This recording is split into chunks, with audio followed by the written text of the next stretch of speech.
Përshëndetje, po ndiqni faqja 4, unë jam Jeza Kasemi. Në këtë transmetim do të ndalemi te zhvillimet kryesore në rang ndërkombëtar. Vjojmë mëtej me zhvillimet kryesore në rang ndërkombëtar. Ka ndruar rjet në moshën 84 vjeçare ish zëvendës presidenti Amerikan Dick Cheney, ish kongresmeni republikan, ish sekretari mbrojtjes. Cheney mbajti numrin 2 të shtëpisë së bardhë gjatë presidencës së George Bush në 2 mandate, nga viti 2001 deri në vitin 2009. Ai ka qenë një nga arkitektët amerikan të luftës ndaj terrorizmit pas sulmeve të Al-Qaedës më 11 shtator 2001.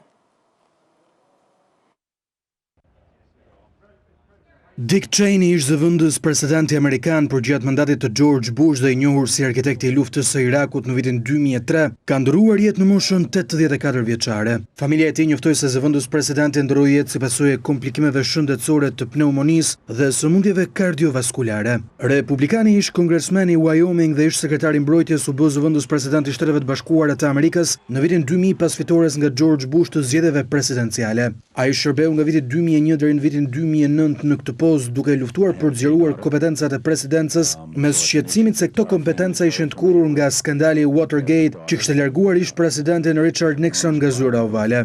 Dick Cheney arriti të krijojë në varësinë e nën presidentit një zyrë sigurie e cila u pasi qendër e pushtetit brenda administratës republikane. 84 vjeçari i cili ndroi jetë mbrëmjen e të hënës mbahet mend si një ndër mbështetësit më të fortë të luftës së Irakut në vitin 2003 pas sulmeve terroriste të 11 shtatorit në Shtetet e Bashkuara të Amerikës dhe gjithashtu si një ndër politikanët më të rëndësishëm amerikan që luftoi terrorizmin. Cheney parashikoi se forcat amerikane do të përshëndeteshin si çlirimtar në këtë betejë dhe se pushtimi do të kryhej shpejt, por në fakt lufta zgjati për rreth një dekadë. Ai mbeti i bindur se lufta ishte vendimi i duhur bazuar në inteligjencën e kohës dhe largimin e Saddam Husseinit nga pushteti. Karriera e tij politike në kampin republikan përgjatë presidencës së George Bush nuk ishte pa sfida. Ai pati një sër përplasjesh me ndihmësit kryesor të presidentit, duke përfshirë edhe sekretarin e shtetit sa i përket mënyrave se si duhet merreshin në pyetje personat e dyshuar se ishin të përfshirë në akte terroriste. Këto metoda përfshin vendosjen e kokës së një personi në një enë me ujë për të vendosur atë nën presionin e frymarrjes si dhe mos lejimi për të fjetur të këtyre të dyshuarve që merreshin në pyetje, metoda këto që u quajtën nga disa zyrtar dhe organizata e Kombeve të Bashkuara si formë torture.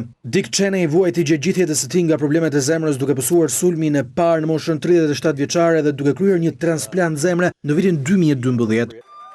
Njëkohësisht me zgjedhjet për kryebashkiakun e New Yorkut, mbahen edhe zgjedhjet për guvernatorin e New Jerseyt, ku dy janë kandidatët e preferuar nga votuesit amerikan mes demokratëve dhe republikanëve. Bëhet fjalë për përfaqësuesen Mickey Sherrill, që është në radhën e demokratëve, dhe republikanin Jack Ciattarelli, i cili është njëkohësisht në këtë garë për edhe guvernatori i New Jerseyt. Do ndalemi te demokratët, ka qenë ish presidenti Barack Obama, i cili ka mbështetur Sherrill në tubimin e saj të fundit në kuadër edhe të zgjedhjeve për guvernator, por ajo që ka marrë vëmendje ndërkombëtarisht është batutat e Obamës me mbështetësit demokrat në këtë tubim të mbajtur së fundmi në New Jersey. Teksa po fliste në aktivitet, Obama u ndërpre në mes të fjalimit nga një mbështetëse entuziaste që bërtiste fjalë për zemërsie.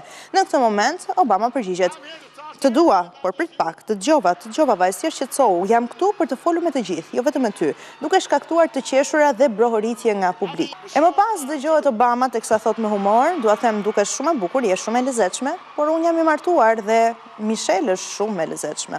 Dhe më pas dëgjohen edhe demokratët që brohorasin për Obamën dhe Michelle Obama, pikërisht ish zonjën e parë amerikane në duartërokitje dashamirësie. Nga ana tjetër, republikani Jack Ciattarelli njëkohësisht zhvilloi edhe ditët e fundit të fushatës për të bërë dhe guvernator i New Jersey. Duhet thënë se sondazhet amerikane tregojnë demokratin më me epërsi në New Jersey, por republikani në fakt ka fituar zemrat e disa amerikanëve kur është postuar në rrjetet sociale një moment shumë i këndshëm i tij me djalin e tij ushtar, i cili duket se ka lënë për pak çaste edhe detyrën e tij në Kuvajt për të mbështetur dhe babain në ditët e fundit të fushatës.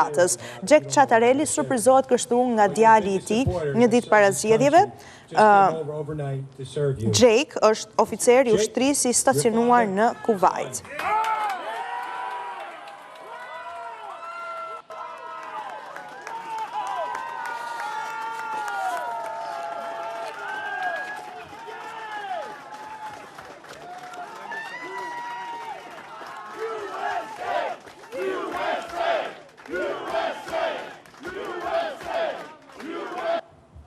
Në të tjera zhvillime në Arizona, një gjyqtare e gjykatës së lartë ka dhënë dorëheqjen pasi është kapur nga policia teksa kryente nevojat e saj në ambient publik në rrugë. Mendohet se kjo e fundit ka qenë në konsumin e alkoolit dhe mbrohet nga bashorti i saj. Një ngjarje e cila ka marrë shumë vëmendje në mediat amerikane. Video e kamerës së trupit e siguruar nga Fox News tregon gjyqtaren e gjykatës së lartë të qarkut Yavapai në Arizona, Christine Schaff-Olson, duke ngritur pantallonat përpara se të vinin edhe oficerët.